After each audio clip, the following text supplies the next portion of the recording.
Uh, this topic, I think, is one of my favorite topics. That success in IVF, IUI, I'm not taking because then it was becoming too long a topic. Okay, so I will just discuss the success rate in IVF. So, what is the objective of IVF? Is success?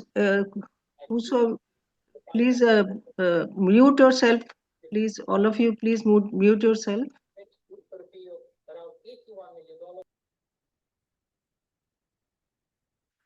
Yeah.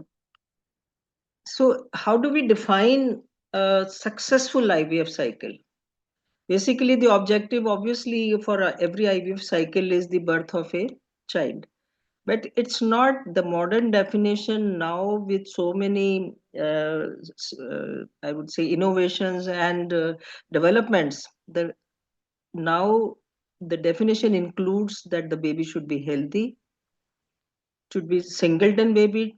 Twins are not considered, it's considered a side effect, and there should be term baby without compromising the health and safety of the woman and baby, achieved at the lowest possible cost, inconvenience, and time. Time to pregnancy is again a very important measure that you may keep on wasting a patient's time if she wants to have a baby today, and we keep on giving her such treatments which delay her pregnancy. That is also a very important measure these days. So there are many stakeholders who assess the IVF success rates. The most important is obviously the patient who wants a live birth. Many patients want twins, although we don't want. And the first cycle success, they don't want to go for repeated cycles. They want their own eggs, they want their own sperms, and they want transparency that is whatever is happening, that should be informed them very clearly. Obviously, cost is the main concern, and as early as possible, they should be able to conceive in least visits. And obviously, they also want no complications for the mother of the baby. But many times the women say, "Ke kuch bhi ho jaye, I can take any risk for a baby," but that part we have to see. Clinician obviously wants a pregnancy and live birth without maternal complications because that comes under our uh, responsibility, and no twins. Embryologists want good blastocyst, euploid embryos, good implantation rate, and plenty of frozen embryos. And they sometimes have to face CT cancellations and poor quality embryos.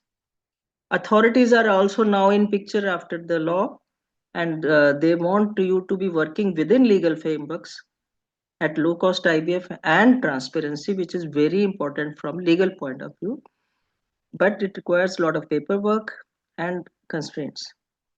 Insurance, they want it to be least costly and no twins, and this is the reason in Europe, where IVF is state sponsored, many policies are decided on the basis of cost and not on the basis of medical needs or patient choice.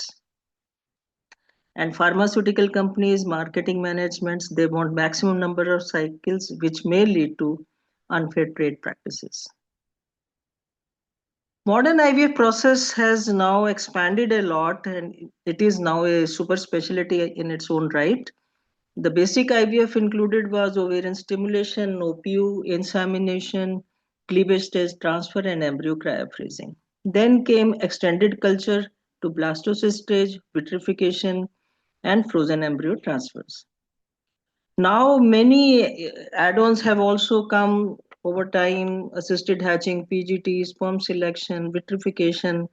Then genetics, uh, subspecialties have also developed: genetics, oncofertility, immunotherapy, regenerative medicine, and special equipments with the AI coming in picture, like embryoscope, witnessing system, data management and quality control. They are all part of IVF, and it's a very now extensive field which is there to manage. So when we are coming to IVF attrition, when a patient comes to us, when you're trying to explain why IVF success rates are not 100%, or depending upon their AFC or response, you're trying to explain what happens.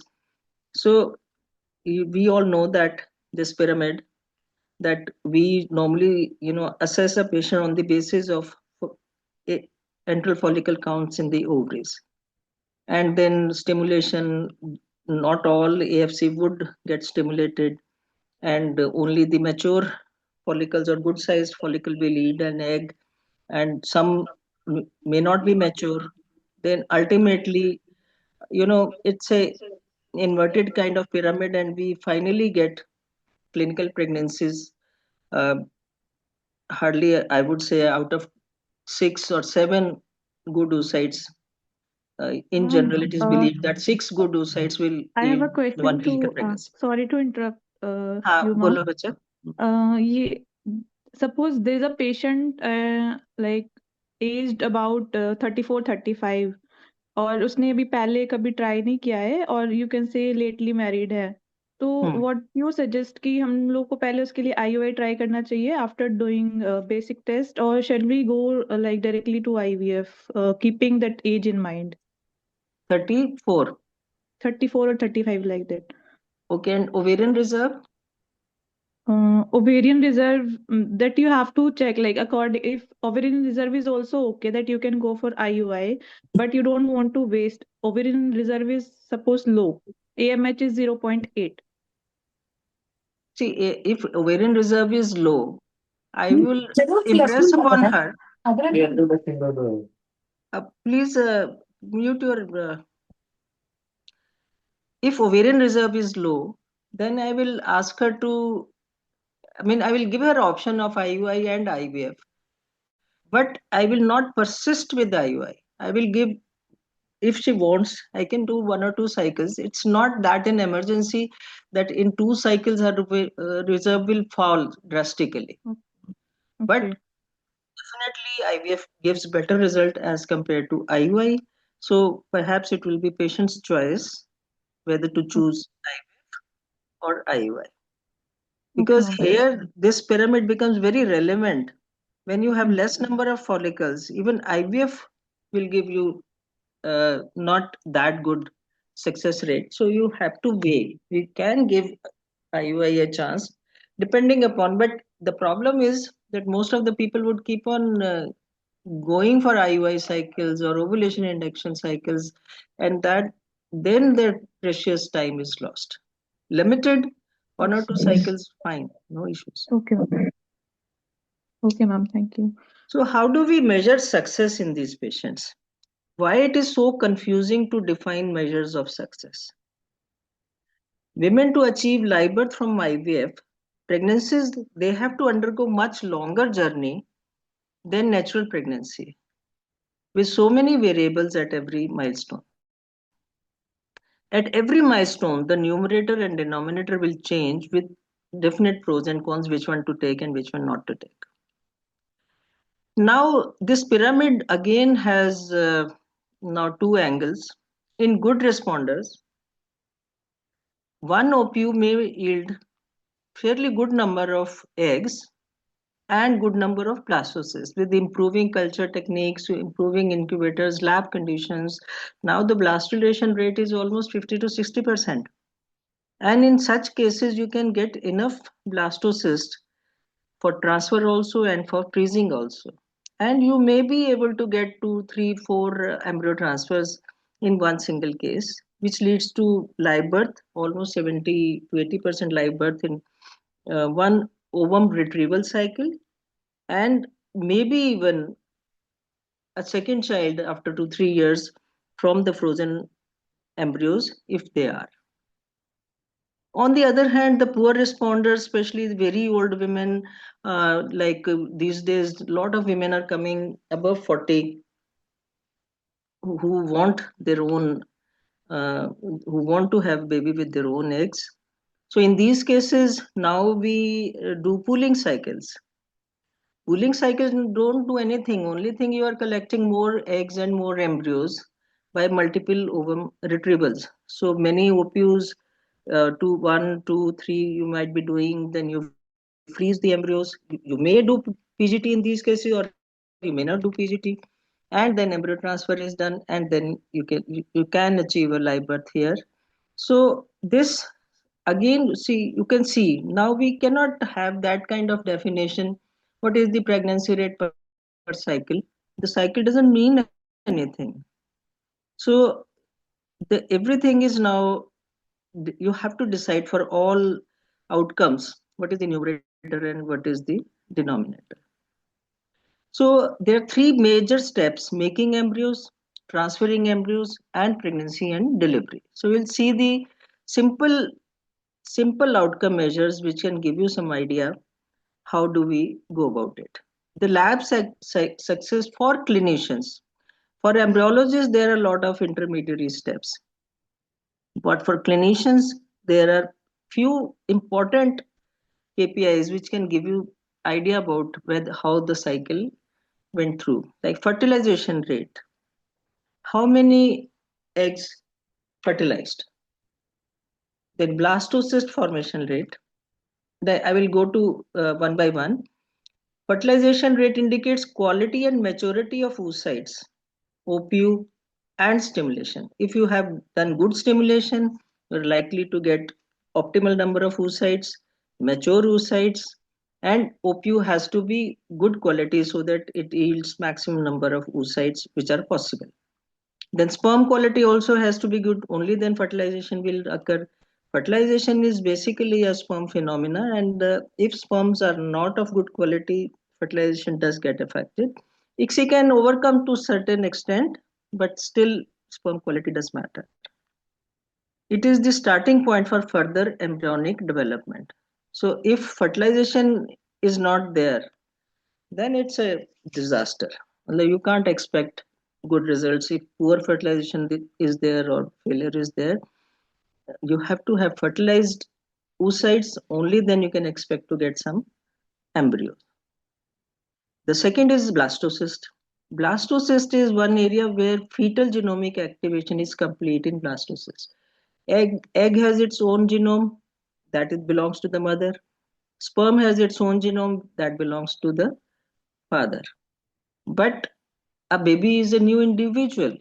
It has its own genome, which happens after fertilization. But it takes over, it full taking over, what we call is genomic activation. It takes about 5 days, and it is complete by blastocyst formation. So it is a kind of index of survival. It also very well, it's sensitive to suboptimal conditions. If your lab conditions are not okay, then it will, but your blastulation rate is low. Blastocyst development rates and morphology show consistent statistical inference with pregnancy and aneuploidy rates. If your blastocyst rate is good, you are uh, likely to get live births, quite good number of live births. And blastocyst development as a surrogate endpoint can be used for intermediate steps, like if you want to try, especially these are important for research uh, labs, like you want to try uh, culture media or some equipment or some disposable kind of thing, then you can see whether the blastocyst rate is okay or not. Then number and quality of frozen embryos. Again, if you have if you are freezing extra embryos, that means your whole system is good. You have embryos sufficient for transfer also and extra also. So it is a general indicator of possibility of a second attempt rather than OPU. So important for CPR, cumulative pregnancy rate, or second child if subsequently desired. So this number of supernumerary embryos also incorporates crucial information concerning ART laboratory efficiency, stimulation, and patient selection. Overall picture it gives. This is a very interesting statistics that programs that average 5 blasts per retrieval are likely to produce more live births than those that produce 1 blast per retrieval. So, Dr. Sanjeev, would you like to make any comments here? Definitely, one thing when you have five blastocysts, possibility automatically increases in spite of whatsoever the quality of lab. But definitely, number will increase if your lab quality is good, your gametes are good. So both are contributing to one another. High What number spe- also reflects quality of lab, quality of sperms, quality of eggs, and that high number is automatically related to high chance of so life. what special do you do in lab to ensure good quality? Definitely, we have to monitor all the parameters, particularly this temperature, pH, then osmolarity, etc., humidity. If all things are maintained, probably the chance of fertilization will increase because we are supposed to mimic all the environment which is likely to be there in the fallopian tube and on the way from fallopian tube to uterus. So we have to mimic that kind of atmosphere so that it grows whether it grows in our dish, but it should look like that it is growing in vivo. Yeah. Okay. Then embryo transfer. The second step is embryo transfer. You have made good embryos and now you have to put them in the uterus.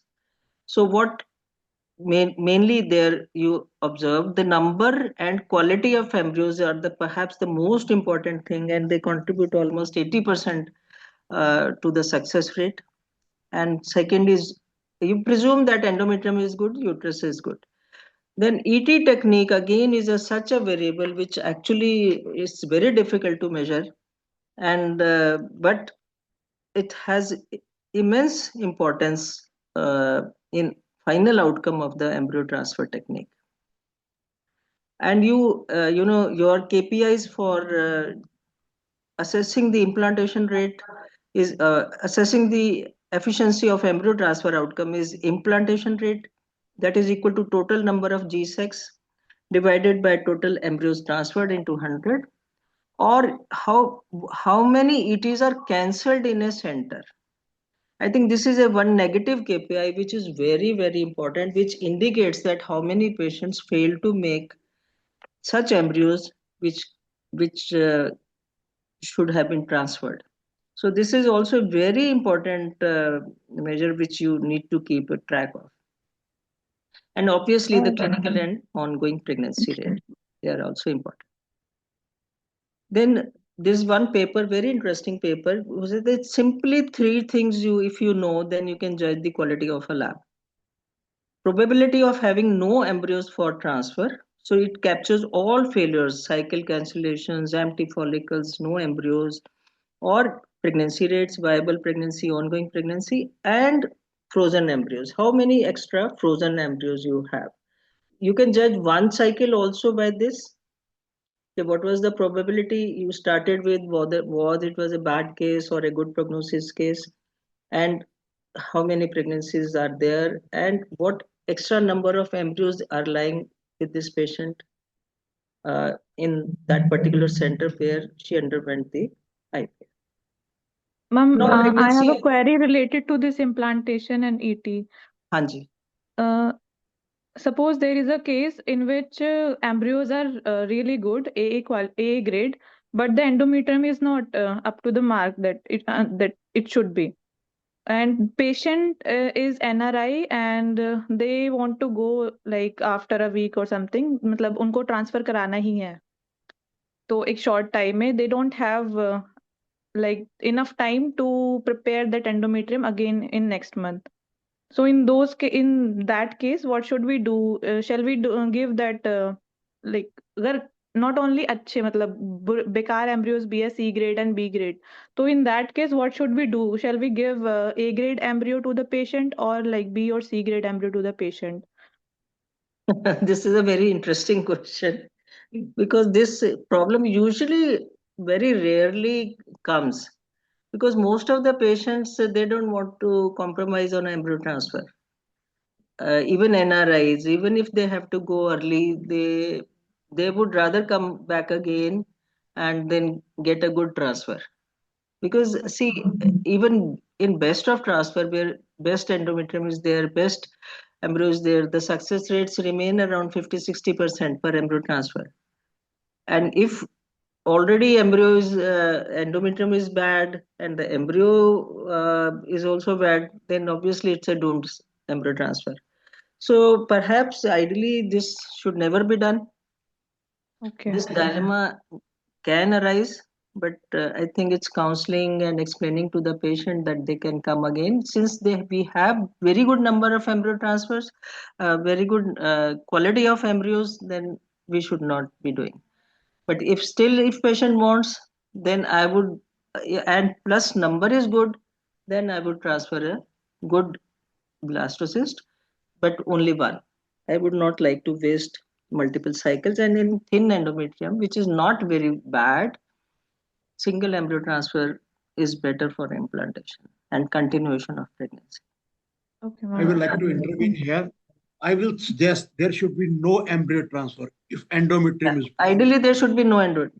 Even sometimes patient जो if है वो like ऐसा जिद कर लेता है कि हमें the कराना ही है patient anyways is not, you transfer. have to counsel the patients. I will like to tell you, I this is okay. my practical experience. I have seen very good embryos failing to implant in a very poor endometrium, and I have seen very poor embryos well implanted and delivered normally in a very good endometrium. So, if out of two, endometrium versus blastocyst or good embryo, I will go for, if endometrium is poor, don't transfer at all, whether your embryos are good or bad. Even you are not supposed to waste poor embryos in a poor endometrium. This is my personal opinion. Yeah, absolutely, absolutely agreed. So clinical pregnancy outcomes include all types of pregnancy measures like beta HCG, clinical pregnancy rate. The important here is the denominator in pregnancy rates. Previously, we used to take per initiated cycle, which means okay, when we started the stimulation, and but now this frozen embryo transfer cycles, this denominator actually doesn't mean much. And per OPU, when you are doing fresh transfers, again with frozen embryo transfers, again per OPU results may not be that good, because now many times we get 2-3 embryo transfer from one OPU. So usually the pregnancy rates are, you know, measured per embryo transfer. But again, this this is falsely high. If you have to compare per initiated cycle or per OPU, then per embryo transfer rate usually would be higher. Live birth rate and cumulative delivery rate and multiple pregnancy rate. These are the three rates which are actually ultimate, ultimately measure the efficiency of an IVF cycle. Live birth rate usually gives you the number of living live children born out of a uh, embryo transfer, and cumulative delivery rate gives you the number of deliveries per per OPU, per retrieval. So if you, till the time your embryos are not exhausted or a delivery occurs, that OPU is counted. And nowadays you can have two deliveries, not babies. I'm saying deliveries from one OPU. So that is also possible. And multiple pregnancy rate is again a negative indicator, which is very important, and now this has to be avoided. Although highly relevant, these birth rates, but they come only in the end. And to assess the success of IVF, you need intermediate uh, KPIs like pregnancy rates, clinical pregnancy rate, ongoing pregnancy rate, blast duration rate, etc. So negative KPIs for clinicians. These are again very important. One of the most important. This is Moriber consensus, which came where they have outlined 6 basic measures where clinicians can assess the success. Cycle cancellation rate. Again, this is very important because these days poor responders or older women, they insist on their stimulation, and when no follicle develops, then one has to cancel. Or different centers have different criteria for cancellations. Like in our center, we would go on with even one follicle if patient wants that.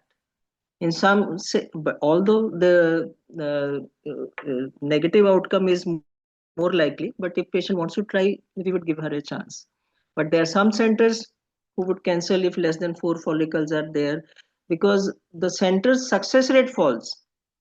So different criteria are there, but here we feel that it should be patient's choice to continue. And then second most dreaded complication is ovarian hyperstimulation syndrome. Fortunately, now the rates are very, very low, and but still, any OHSS should be taken seriously. And third rate is complications of OPU. Again, the complication rate of OPU is very low, and again, this should be still it should be kept in record, and this should be measured. So, what are the predictors of success? On what basis we can say that this patient is likely to have success or failure? So age is the most important factor. This is a graph made through the on the basis of SART data, and according to age, the success rates keep on dropping from 40-50% to 40%, and significant drop is there after 38. And monthly fecundity at 2020, age 20 is only 25%, and 5% at age 40. One factor which most of the clinicians and patients also don't understand is the variable age of menopause.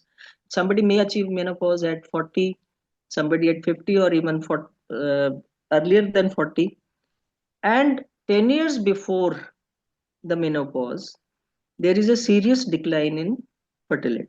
So, premenopausal years, again, we can't afford to waste time. When we see decreased ovarian reserve at, let's say, 32 years of age, if we see decreased ovarian reserve, we have to take it seriously that this lady may be destined for an early menopause.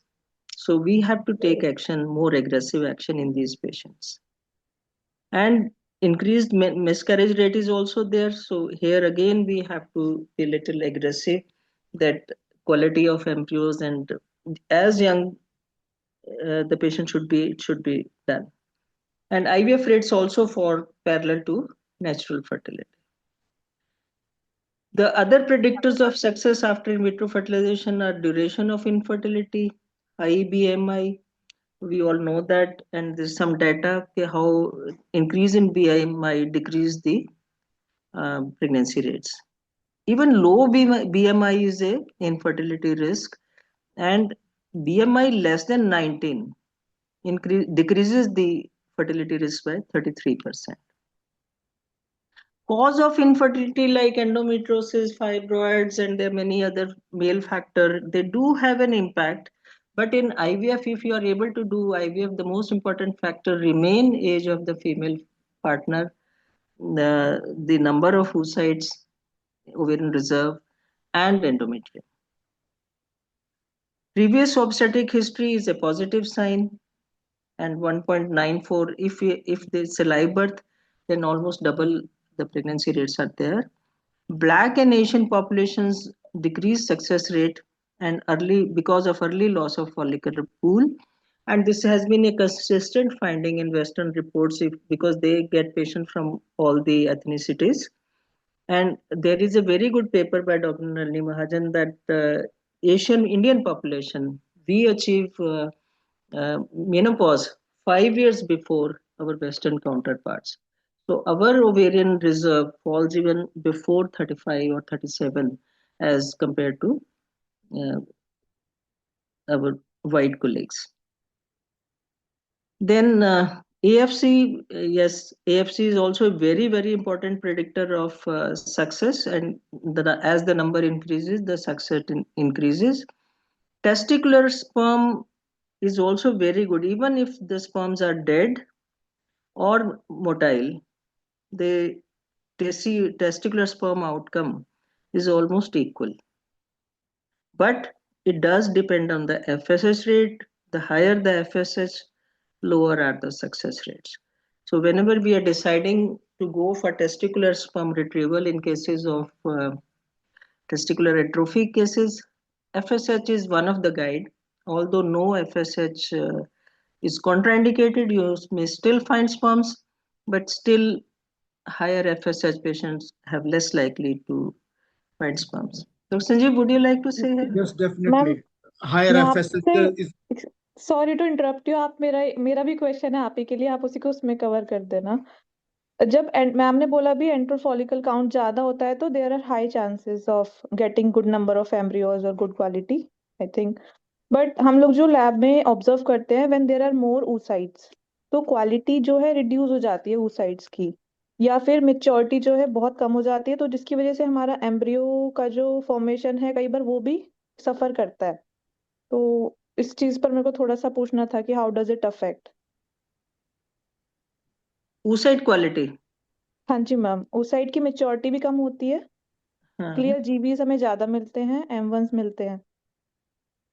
Decreased ovarian reserve में कह रहे हो आप, और as में कह रहे हो? अगर मतलब एज ज्यादा है, इररेस्पेक्टिव ऑफ एज ऑल्सो, अगर फॉलिकल ज्यादा है तो भी ma'am donor, in case of donor also we are facing this.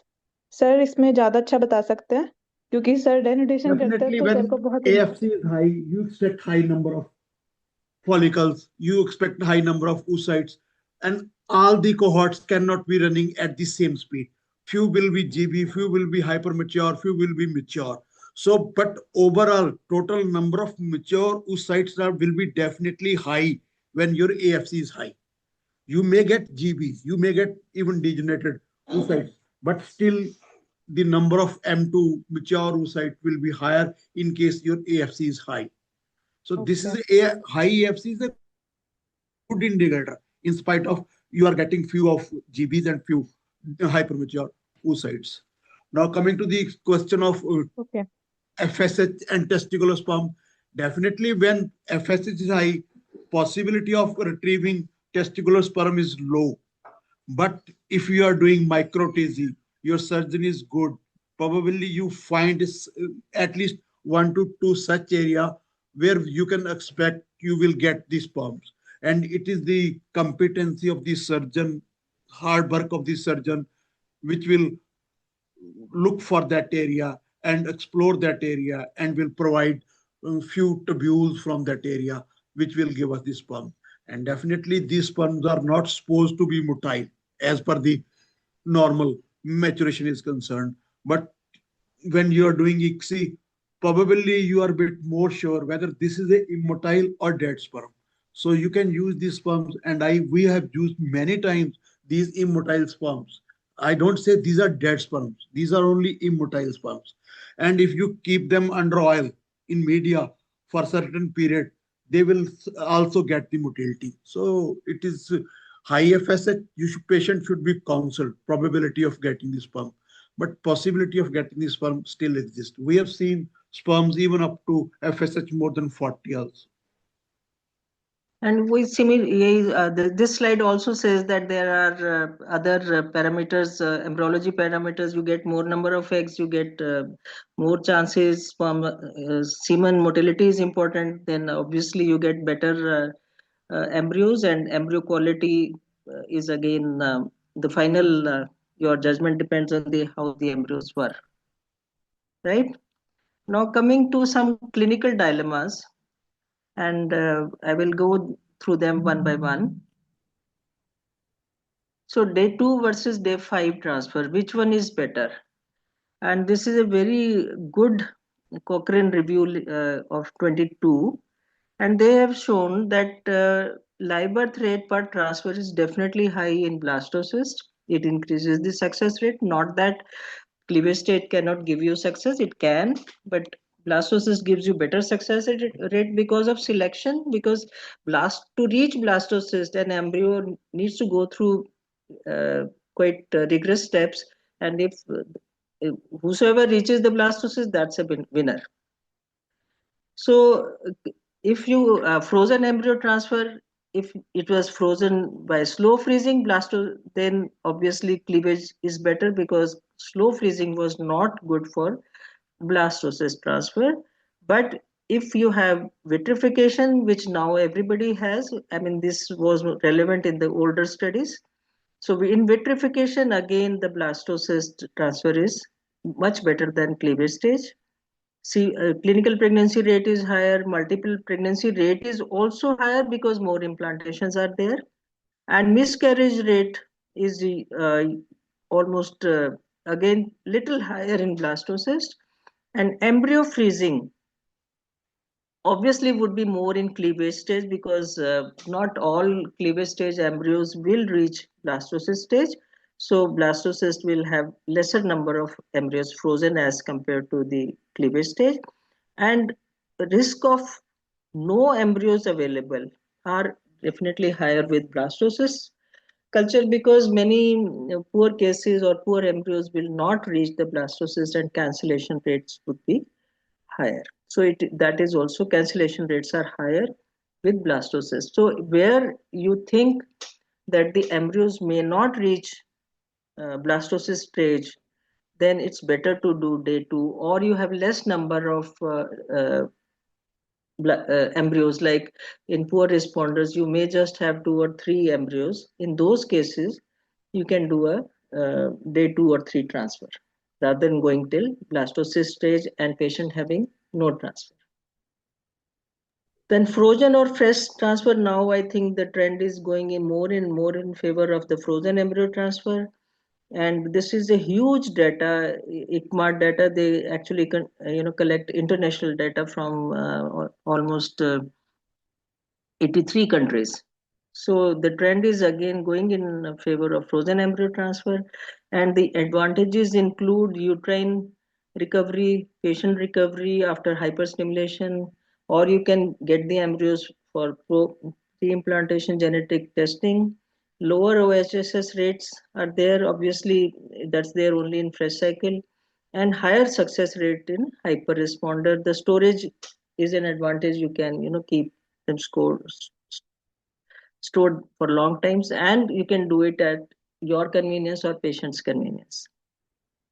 Fresh transfer advantages include time saving, suitable for good and poor responders, and lower cost. And this is one reason that European centers do maximum fresh transfers, and live birth rate is almost equal in both fresh and frozen.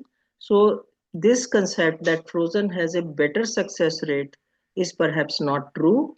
You have to individualize cases, which case can go for fresh and which case can go for frozen embryo transfer. The other dilemma, the most important dilemma now, is elective single embryo transfer or double embryo transfer. We all know the obstetric complications of twins. So double embryo transfer does give you higher success rate per embryo transfer, but single embryo transfer avoids the pregnancy complications of multiple pregnancy. Single embryo transfer is preferred in good prognosis patients where good quality embryos are there, and young women where implantation rate is likely to high, first cycle, and or they are PGTA tested embryos, and then it is more cost effective in the long run. Single embryo transfer because you don't have twins. Double embryo transfer is preferred in good poor quality embryos in poor prognosis women, or the embryos are not tested. PGT rates in India are still quite low, and but the perinatal cost and morbidity cost outweigh any increase in success rates. This is very interesting study by HIFA, that is UK data, that this color is dark brownish color is for elective single embryo transfer, blue is for double embryo transfer, and yellowish is for 2 single embryo transfers. So they are comparable. Okay, whether you transfer 2 embryos in one go or you transfer 2 embryos in 2 attempts. So in this, live birth rate obviously is higher in double embryo transfer because you get more babies. Total children, they are higher in two SCTs or double ETs. If you do only one transfer, obviously the number of babies would be low. But this all increase in double embryo transfer is because the increase in multiple births. Preterm births, many of these babies, almost 20-30% babies go to premature nursery. However, miscarriage rate was same. Now all over the world, single embryo transfer is the norm, and multiple pregnancy rates have drastically come down because of IVF, which was almost like an epidemic some 20 years back, that multiple pregnancy, two triplets, even higher order were there. Now, everybody in Europe, US, everywhere, it is single embryo transfer, and multiple pregnancies has almost come down to that level where natural multiple pregnancy rate is there. And in India also, I think now many centers with good results are moving towards elective single embryo transfer with good availability of blastocysts. Then one question which comes is, in women where chances of success are low, like older women, how many attempts and how long they should be going on. So all low prognosis women should undergo ART treatment for minimum of 2 years or 3 FAT cycles. 3 attempts they should do. But it's not they should not lose heart in one attempt. And they, 3 FAT cycle, these embryos may come from one OPU, two OPU, three OPUs, it doesn't matter. But 3 frozen embryo transfers should be done at least to give them a reasonable chance of success and better outcomes over 3.5 years or 6 FAT. Even up to 6 FAT also are justified, especially in group 3 and 4 Poseidon patients, like they have actually poor young patients who have very low MH, or older patients who have very low MH. Even up to 6 attempts are justified. After 6 attempts, it may not be justified. So that can be a practical guide for these patients. Ma'am, these 6 attempts are like including previous cycles also, or the cycle you're performing at your clinic? See, in general, it means all total. Oh, okay. In general, it means total. But these are only for poor responders. I'm not talking of good Yes, responders. yes. Yeah. Okay. I don't think 6 attempts are possible with one OPU in poor responders. Maybe, see, that's why they have taken only frozen embryo transfer, irrespective of the OPU numbers. Okay. Okay, and then futile cycles, because we actually are getting a lot of requests now for those patients where you feel that there is not even 1% chance of live birth and very poor prognosis, where you can call it live birth 1% to less than 5%. But here, decision again has to be patient centered and may need to be done to fulfill the psychological needs of the patient. But at the same time, for your own safety, you should take full informed consent regarding risks, benefits, and alternatives. How does another interesting part now, which is again coming up with older couples, how does paternal age affect success chances of uh, after one single embryo transfer? This is a very interesting study. In these cases, they took donor oocytes, and these were split and split in two patients. I mean, in India, it's not possible now according to the law, but in West, where oocyte banks are there, it is possible. So they gave one one set was younger patients, younger women, and the other one was older women, and the paternal age was obviously constant, and the oocyte age was also constant, and paternal age was constant, but the recipient was uh, no, sorry, here the oocyte donor was there, and one got the sperms from a young man and the other got the sperms from older man, And you can say the implantation rates, uh, every parameter is better in men who were younger than 45. Even there are a lot of other studies also where male partner's age is related to blastulation rate, miscarriage rate, malformation rate, and mental health issues in the children also may be there. Then maternal age, we all know that it affects the egg quality. Does it affect the implantation also? And here again, they took euploid embryos, normal embryos, PGT tested embryos. And here again, if you compare, then the older age women do have decreased implantation rate also. So ultimately, age becomes the most important factor, mainly because of the oocyte quality, but at the same time, implantation also may be little lower. Then PGT, does PGT help? PGT does help. In PGT cycle where tested embryos are given, live birth rates are higher, implantation rates are higher, and miscarriage rates are lower. But the main problem with PGTA testing is that many poor responders where actually it is indicated, or older women where actually it is indicated, either the blastocysts are not good, or if you have done PGT, you may not get euploid embryos. So it's a plus minus situation where PGT finally does help or not, but still in older women, in recurrent implantation failure, in recurrent miscarriage, this is one area which does help. At least you know where you stand.